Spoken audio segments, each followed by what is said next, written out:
ಬುದ್ಧನ ಅಂತಿಮ ಸಮಯ ಸನ್ನಿಹಿತವಾಗಿತ್ತು. ಇನ್ನೇನು ಕೆಲವೇ ಕ್ಷಣಗಳಲ್ಲಿ ಅವನು ಪ್ರಾಣ ಹೋಗ್ತದೆ ಅಂತ ಅನಿಸಿತ್ತು. ದೇಹ ದಣದಿತ್ತು. ಇನ್ನೊಂದು ಕೆಲವೇ ಕ್ಷಣಗಳೊಳಗೆ ಹೋಗ್ತಾನೆ ಅಂತಂದು ಸನ್ನಿವೇಶದೊಳಗೆ ಎಲ್ಲರೂ ಕೂಡಿ ಜನ ಎಲ್ಲ ಅನುಯಾಯಿಗಳು ಕೂಡಿದ್ರು. ಬುದ್ಧ ಶರೀರ ಬಿಡ್ತಾನಂತ.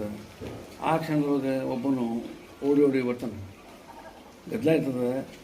ಆ ಗದ್ದಲದೊಳಗಿಂದ ಏನು ಮಾಡ್ತಾನೆ, ಎಲ್ಲರಿಗೂ ಸರಿಸ್ಕೊತ ಓಡಿ ಬರ್ತಾನೆ. ತೇಕ್ಕೋತ ಬರ್ತಾನೆ. ಎಲ್ಲರೂ ಅವನ ಕಡೆ ಏನೋ ಇರಬೇಕು ಅಂತ ಜಾಗ ಬಿಡ್ತಾರೆ. ಅವನು ತೇಕ್ಕೊಂತ ಬುದ್ಧನ ಹತ್ರ ಬಂದು ಸರಿ ಬಿಡ್ಕೋದು ನಿಲ್ತಾನೆ ಒಂದು ಕ್ಷಣ. ನೀರು ಬಂದರೆ ಆಮೇಲೆ ಬುದ್ಧ ಕೇಳ್ತಾನೆ, ಏನಪ್ಪ ಯಾಕೆ ಇಷ್ಟಾಗಿ ಬಂದಿ ಅಂತ ಕೇಳ್ತಾನೆ. ಕಣ್ಣು ತೆಗಿತಾನೆ ಬುದ್ಧ. ಇಲ್ಲ ಪ್ರಭು, ತಾವು ಹೋಗ್ತೀರಿ ಅಂತ ತಿಳ್ಕೊಂಡು ಬಂದೆ. ತಾವು ಹೋಗ್ತೀರಿ ಅಂತ ತಿಳ್ಬೇಕಾದ್ರೆ ಓಡಿ ಬಂದೆ. ನಾನು ತಾವು ಹೋಗೋದ್ರೊಳಗಾಗಿ ಒಂದು ಪ್ರಾರ್ಥನೆ ಇತ್ತು ನನ್ನದು, ಅದನ್ನು ತೀರಿಸಲಿಕ್ಕೆ ಬಂದೆ ಅಂತ ಹೇಳ್ತಾನೆ. ಆಮೇಲೆ ಪಕ್ಕದಲ್ಲಿದ್ದವರು ಹೇಳ್ತಾರೆ, ಅಲ್ಲ ಪ್ರಾಣಿ, ನೀನು ಮೊದಲೇ ಬರಬೇಕಾಗಿತ್ತು. ಈ ಟೈಮಿಗೆ ಈ ಸಂದರ್ಭದೊಳಗೆ ಯಾಕೆ ಬಂದು ಈಗ ಬುದ್ಧ ಅವರು ಇದು ಶರೀರ ಬಿಡ್ಲಿಕ್ಕತ್ತಾರೆ. ಈ ಟೈಮ್ನಾಗ ಬಂದರೆ ಏನು ಮಾಡಿಕೊಡ್ಬೇಕು ಅವರು ನಿಮಗೆ ಅಂತ ಕೇಳ್ತಾನೆ. ಅವಾಗ ಬುದ್ಧ ಹೇಳ್ತಾನೆ, ಇಲ್ಲಿ ಆತ ಅಲ್ಲಿಂದ ಎಷ್ಟೋ ಮೈಲು ದೂರದಿಂದ ಅದು ಓಡಿ ಬಂದ ಅನ್ಬೇಕ, ಕಷ್ಟಪಟ್ಟು ಬಂದ ಅನ್ಬೇಕ. ಆತು ಅವಾಗ ಒಂದು ನಿಮಿಷನಾಗ ಹೇಳೋನು ಏನು ಮಾಡ್ಬಿಡ್ತಾನೆ, ನಾನು ಹೇಳಿ ಶರೀರ ಬಿಡ್ತೀನಿ ಅಂತ ಹೇಳ್ತಾರೆ. ಏನು ಹೇಳ್ತಾರೆ ಅವಾಗ?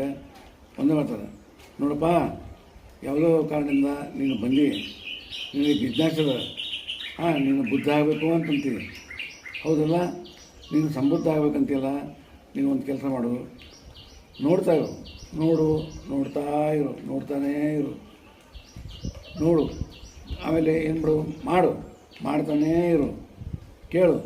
ಕೇಳ್ತಾನೇ ಇರು. ಇಷ್ಟರ ಮಾಡ್ತೀಯಾ?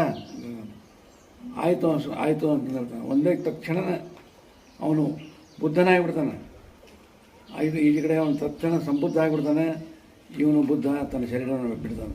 ಇದರ ಅರ್ಥ ತಾತ್ಪರ್ಯ ಏನಪ್ಪ ಅಂದರೆ, ನಾನು ಮಾಡುವತ್ತ ನಾನಲ್ಲಯ್ಯ, ನೀವು ಬೇಡುವತ್ತ ನಾನಲ್ಲಯ್ಯ, ನೀಡುವತ್ತ ನಾನಲ್ಲಯ್ಯ ಅಂತ ಬಸವಣ್ಣವ್ರು ಹೇಳೋಲ್ಲ. ಅದೇ ಪ್ರಕಾರವಾಗಿ ನಾನು ಅನ್ನೋದು ಇಲ್ಲಲ್ಲಿ, ಬರೀ ನೋಡು ಅಂತ ನಾನು ಮಾಡಬೇಕಾದ್ರೆ ಮಾಡು, ಸುಮ್ಮನೆ ಮಾಡ್ತಾಯಿರು, ಕೇಳು, ಸುಮ್ಮನೆ ಕೇಳ್ತಾಯಿರು, ಶಬ್ದ ಮಾತಾಡಬೇಡ. ನಾನು ಅಹಂಕಾರನ ಇಲ್ಲೇ ಮಧ್ಯೆ ಈ ಸರ್ಕಾರ ಹೋದಾಗ ಮನುಷ್ಯ ನಾನು ನನ್ನದು ಹೋಗಿಬಿಟ್ರೆ ಜ್ಞಾನ ಬಂದ್ಬಿಡ್ತು ಅವಾಗ. ಈ ಪ್ರಕಾರವಾಗಿ ಜ್ಞಾನ ಆಯ್ತದೆ.